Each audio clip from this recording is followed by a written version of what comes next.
പിറ്റേന്ന് എല്ലാവരും ട്രിപ്പിനുള്ള ഒരുക്കങ്ങളായിരുന്നു. അപ്പോഴാണ് സിദ്ധാർത്ഥ് അവിടേക്ക് വന്നത്. സിത്താരയ്ക്ക് അവനുണ്ടാക്കുന്ന കപ്പ് കേക്ക്സ് ഭയങ്കര ഇഷ്ടമാണ്. അതുകൊണ്ട് സിത്താരയ്ക്ക് അവൻ്റെ വക ബർത്ത്ഡേ ഗിഫ്റ്റ് കൊടുക്കാൻ വേണ്ടി അവൻ കപ്പ് കേക്ക്സ് ഉണ്ടാക്കിക്കൊണ്ട് വന്നതായിരുന്നു. അവൻ സിത്താരയുടെ അടുത്തേക്കായി പോയി. Happy birthday anti. അവൻ ആ കപ്പ് കേക്ക്സ് സിത്താരയുടെ കയ്യിലായി കൊടുത്തു. താങ്ക് യു മോനെ. അല്ല, ഇതെന്താ? തുറന്നു നോക്ക്. സിത്താര കവറൊക്കെ അഴിച്ചു നോക്കി.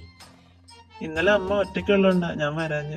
പിന്നെ ആൻറ്റിക്ക് എൻ്റെ വക ഒന്നും തരാനും പറ്റിയില്ലല്ലോ. ഇന്നലെ ഇതിന്റെ കാര്യം ഞാനോട്ട് ഓർത്തതും ഇല്ല. അല്ലായിരുന്നെ ഇന്നലെ തന്നെ ഇതുണ്ടാക്കി ഞാൻ അവൻ്റെ കയ്യിൽ കൊടുത്തു വിട്ടാന്. അതൊന്നും കുഴപ്പമില്ല മോനെ. നീ ഇന്നലെ ഉണ്ടാക്കി തന്ന കേക്ക് തന്നെ ആൻറ്റിക്ക് ഒരുപാട് ഇഷ്ടപ്പെട്ടിരുന്നു. സിദ്ധാർത്ഥ് പുഞ്ചിരിച്ചു. നിങ്ങൾ എവിടെയെങ്കിലും പോകുവാണോ? ഹാ മോനെ, ചുമ്മാ ഒന്ന് കറങ്ങാമെന്ന് വിചാരിച്ചു. എന്നാ ശരി ആൻറ്റി, ഞാൻ അങ്ങോട്ടേക്ക് പോകുക. ഹാ മോനെ. ശേഷം എല്ലാവരും റെഡിയായി ഇറങ്ങി.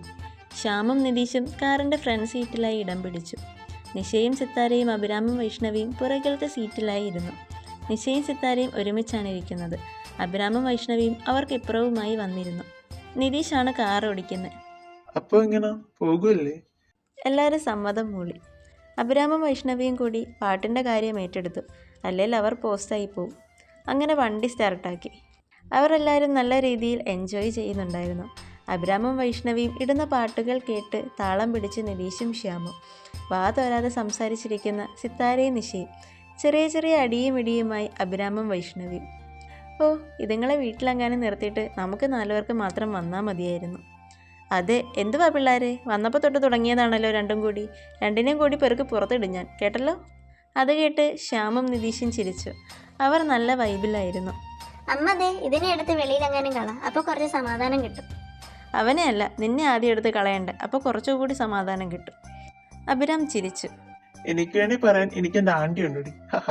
അമ്മ എല്ലാവരും എന്നെ സപ്പോർട്ട് ചെയ്യത്തൊന്നുമില്ലല്ലോ, എനിക്ക് എൻ്റെ ആൻറ്റി ഉണ്ട്. ഹാ, അത് സിത്തുവിന് നിന്നെ അറിയാത്തത് കൊണ്ടാ. നീ 2 ദിവസം അവളോടെ നിന്ന് നോക്ക്, അവൾ തന്നെ നിന്നെ ചവിട്ടി പുറത്താക്കിക്കോളും.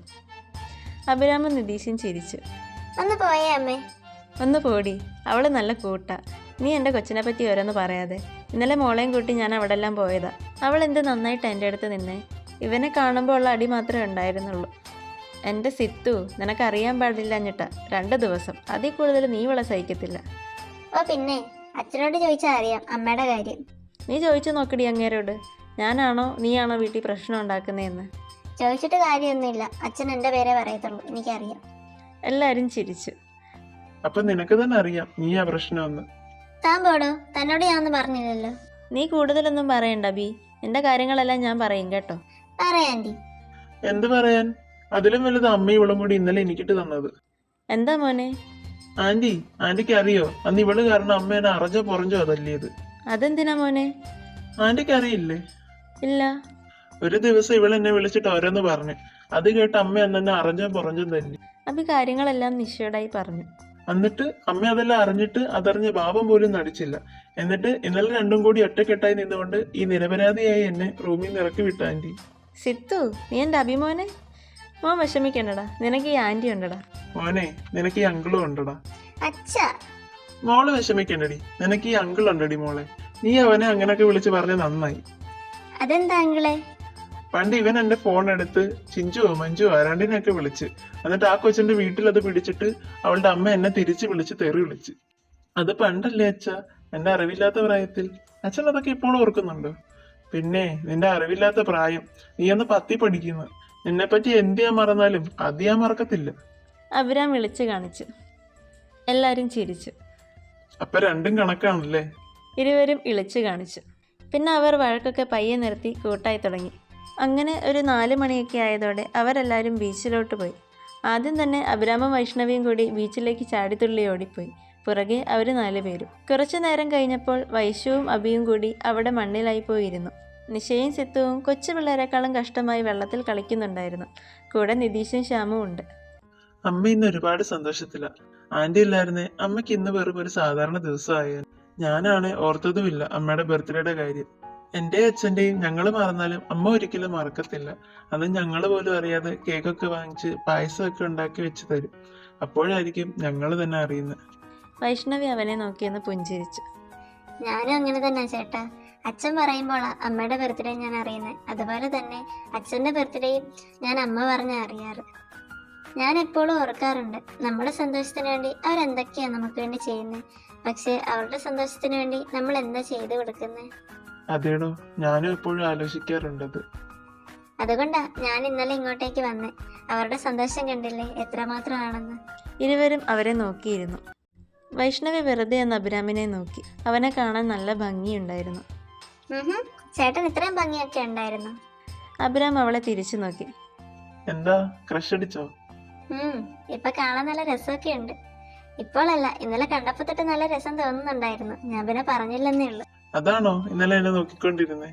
അയ്യേ, ഒന്ന് പോടോ. ഞാൻ അതുകൊണ്ടൊന്നും നോക്കിയൊന്നുമല്ല. ഇന്നലെ കണ്ടപ്പോ നല്ല പരിചയം തോന്നി, അതാ ഇടയ്ക്കിടെ നോക്കിക്കൊണ്ടിരുന്നത്. പിന്നെയല്ലേ മനസ്സിലായേ ചേട്ടൻ ആരാണെന്ന്. ഞാൻ ഇത്രയും നാളും പേടിച്ച വ്യക്തി നിങ്ങളാണെന്ന്. അതെന്താ ഇപ്പൊ പേടിയില്ലേ?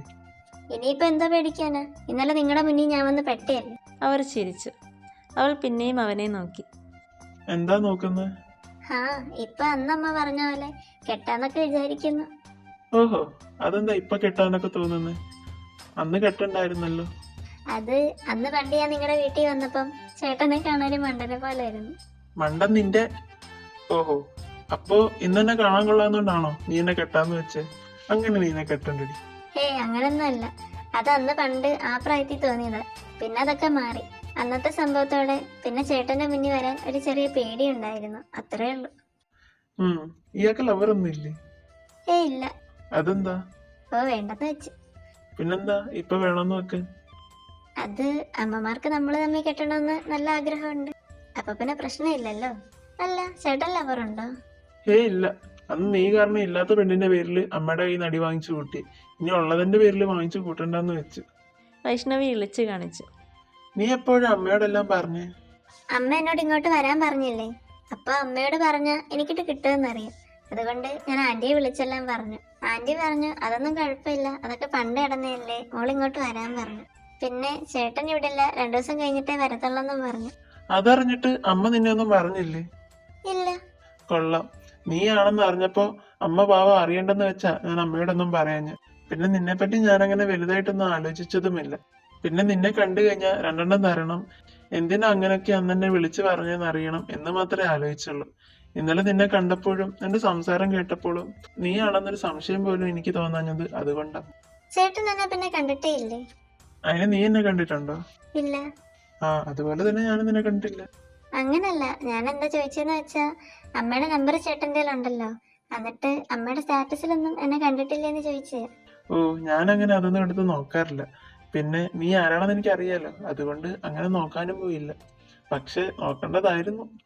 ഇരുവരും ചിരിച്ചു. ശേഷം അവർ 4 പേരും കൂടി അബിയുടെയും വൈഷ്ണവിയുടെയും ഇടത്തേക്കായി വന്നു. എന്താ പിള്ളേരെ, വഴക്കൊക്കെ മാറിയോ രണ്ടിന്റെയും? അച്ഛാ. പിന്നീട് അവർ എല്ലാവരും കൂടി ഐസ്ക്രീം ഒക്കെ വാങ്ങി സന്തോഷത്തോടെ സംസാരിച്ചിരുന്നു. ശേഷം ഫുഡൊക്കെ കഴിച്ച് വീട്ടിലേക്കായി മടങ്ങി. പിറ്റേന്ന് നിശയ്ക്കും നിതീഷിനും ജോലിക്ക് പോവേണ്ടതുണ്ട്. അതുകൊണ്ട് ഇരുവരും അവരുടെ വീട്ടിലേക്ക് തിരിച്ചു പോകാൻ ഒരുങ്ങുകയാണ്. ആന്റി, നിങ്ങൾ നാളെ പോയാ പോരായിരുന്നോ? ഇല്ല മോനെ, ആൻറ്റി ഇന്ന് ലീവ് എടുത്തിയാ. പിന്നെ ഇന്ന് സൺഡേ ആയതുകൊണ്ടാണ് അങ്കിളും വന്നേ. അങ്കിളിന് നാളെ ജോലിക്ക് പോകേണ്ടതല്ലേ, പിന്നെ മോൾ ഇവിടെ നിൽക്കുന്നുണ്ടല്ലോ. അങ്ങനെ വൈഷ്ണവി അവിടെ നിർത്തിയിട്ട് അവർ 2 പേരും തിരിച്ചു മടങ്ങി. കുറച്ച് സമയങ്ങൾക്ക് ശേഷം സിത്താരയും ശ്യാമും ഉറങ്ങാൻ കിടന്നു. വൈഷ്ണവിക്കും അഭിരാമിനും ഉറക്കം വരുന്നുണ്ടായിരുന്നില്ല. ഉറക്കം വരുന്നതുവരെ എന്തെങ്കിലും സംസാരിച്ചിരിക്കാം എന്ന് കരുതി ഇരുവരും ടെറസിലേക്കായി പോയി.